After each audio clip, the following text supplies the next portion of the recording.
Should public schools use taxpayer money to market and recruit families to attend their schools? Let me say that another way. Should we be using taxpayer money to try to influence a parent's choice of what school they're going to send their student? So I get this question a lot. I just came back from Florida. I was meeting with some districts, and before that, Alabama. And I get the same question from well-intended board members. And the well-intended board members or staff are under the belief that they should not use taxpayer money to influence families to come there.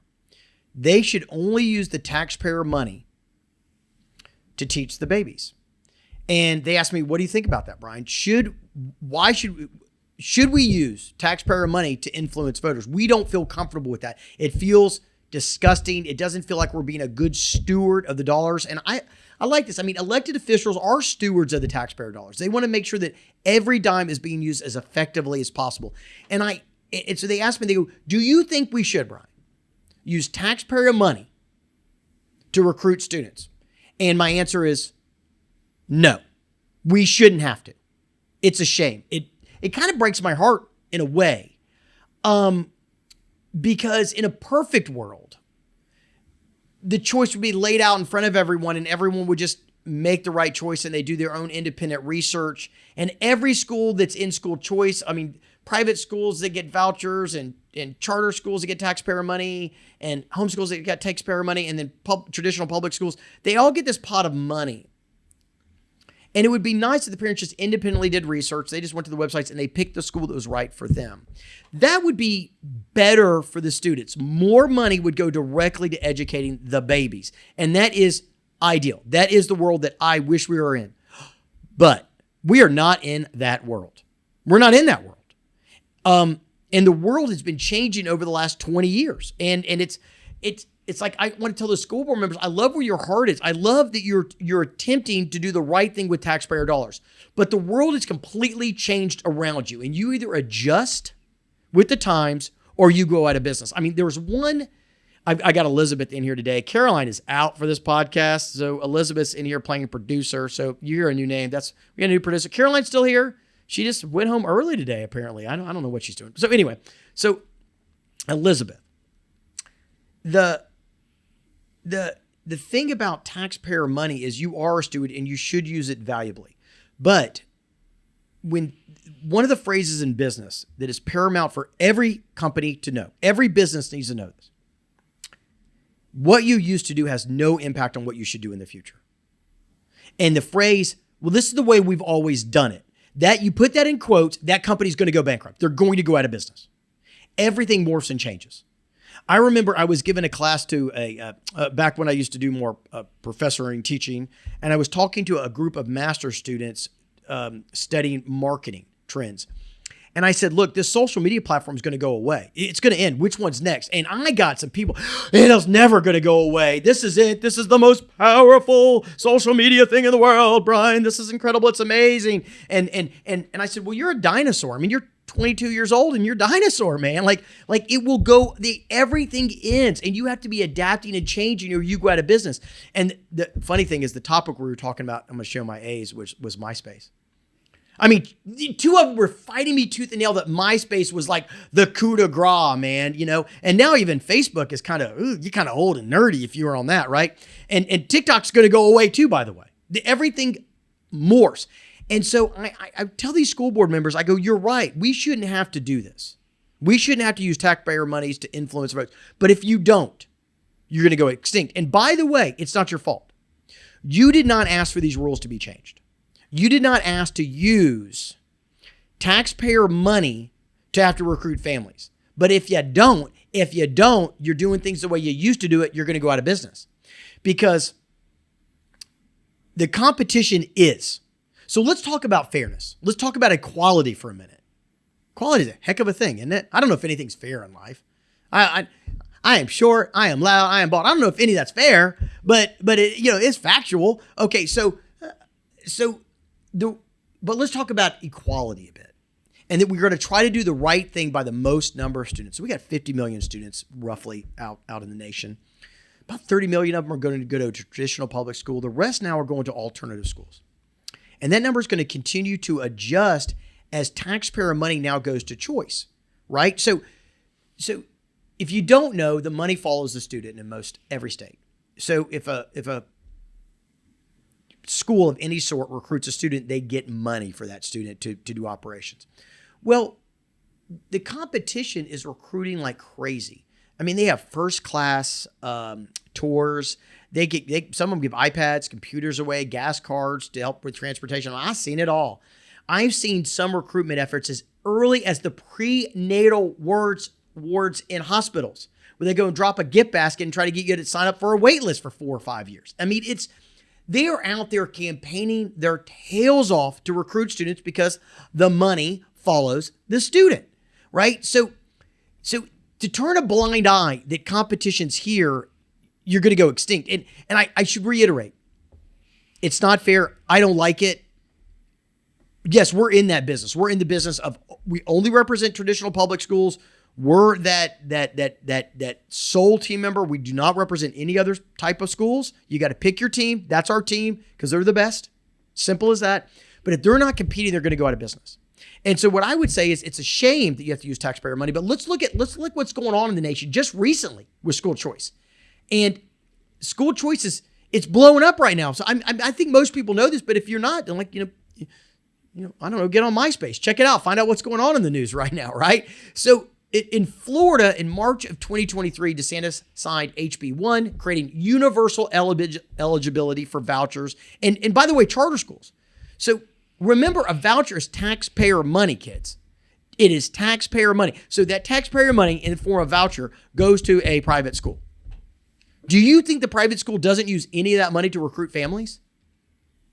Wake up, man. They are absolutely using taxpayer money to recruit. They are doing it, and the public schools that aren't doing are Blockbuster. Elizabeth said she remembered Blockbuster. I think she's too young, but Blockbuster's gone because they didn't believe the internet was real. I mean, what? The internet's a fad. It's going to go away, And so they missed a chance to buy Netflix twice, for Pete's sake, because they weren't on thinking about the future. They were stuck in the past.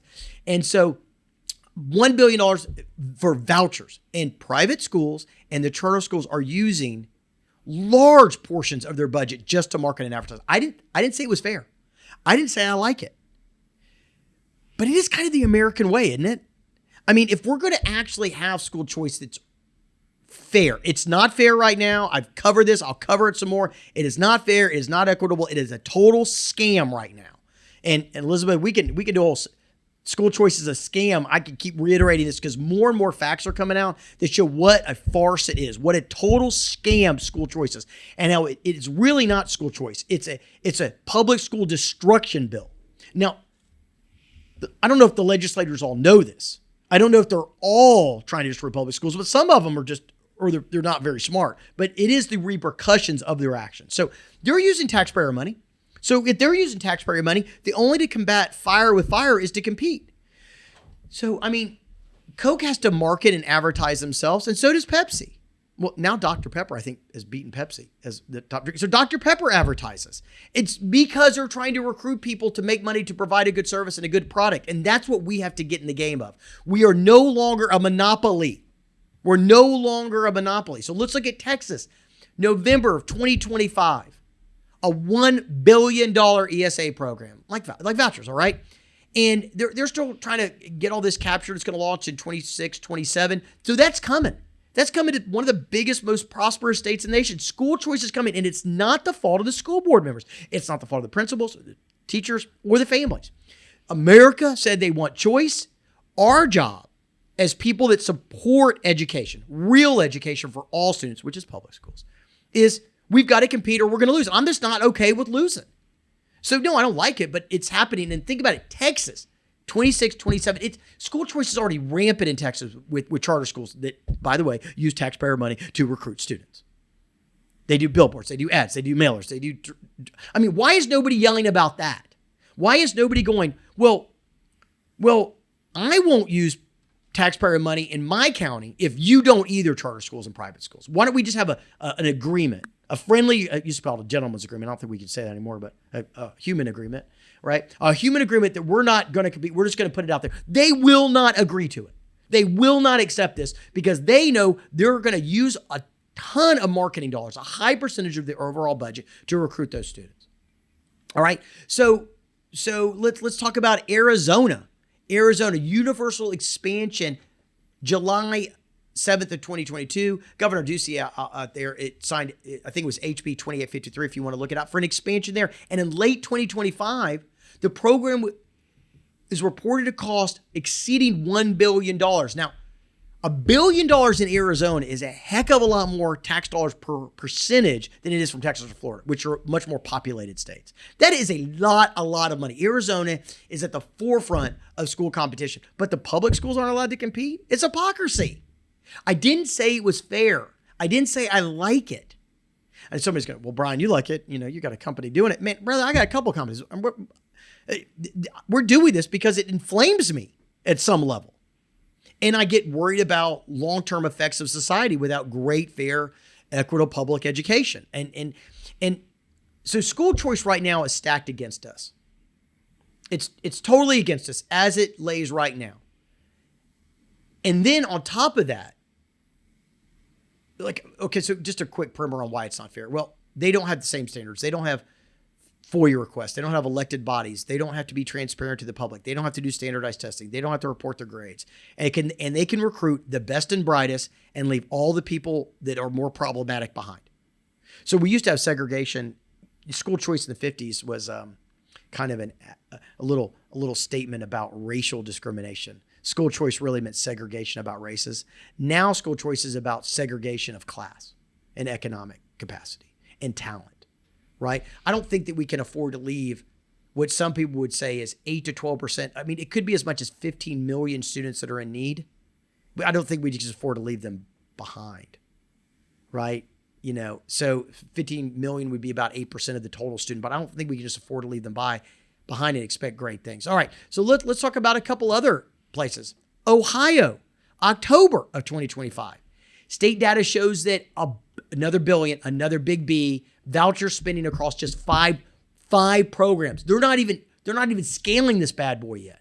School choice is just going to continue to expand. And if we're okay, so maybe this is the statement I would say. If you're okay with just closing your public school in 10 years, you're all right with it. Just keep consolidating, keep shrinking, keep consolidating. Don't use any taxpayer money. Don't compete. Don't recruit.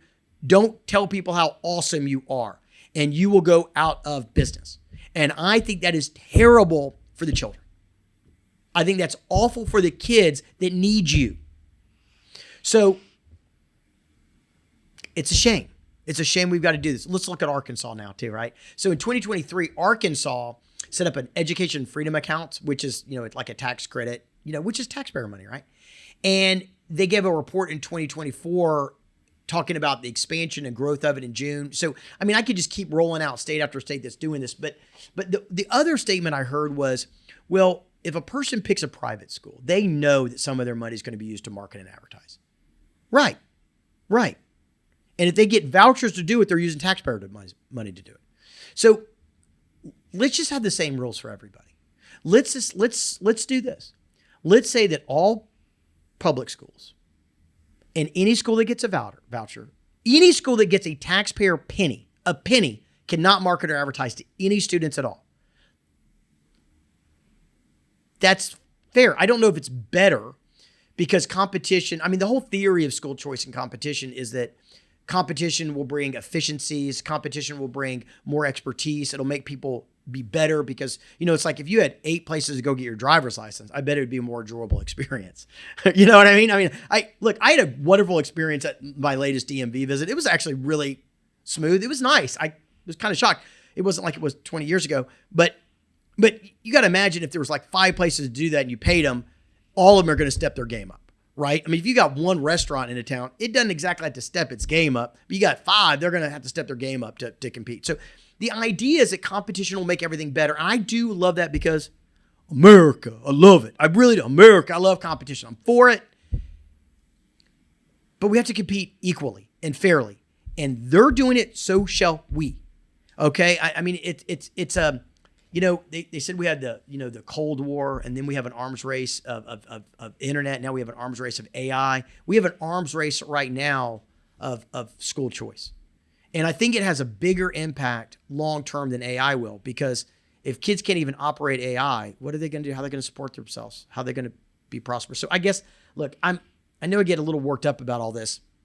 Rightly so, that parents have got more choices than ever because they're advertising and putting those choices in their face. And you've got to let people know that they have a valid choice, or they're just going to get the rhetoric from your competition. And believe you me, if you're not telling your story, they will, and it will not be a favorable story. There's an old rule in crisis management, which is where I get my upbringing, that is, if you're not talking, the other people are. If you're not sharing your story, the other people are, and they will not give a positive story about you. So you've got to be in the game running active campaigns. I'm not talking about marketing. I'm not talking about big air campaigns. We're talking about legit campaigns to influence them so that the families know why you rock and pick you. And if you do that, you'll win. You'll win. And you'll save public education, and you're going to save a lot of kids along the way. All right. Thanks, everybody. Bye.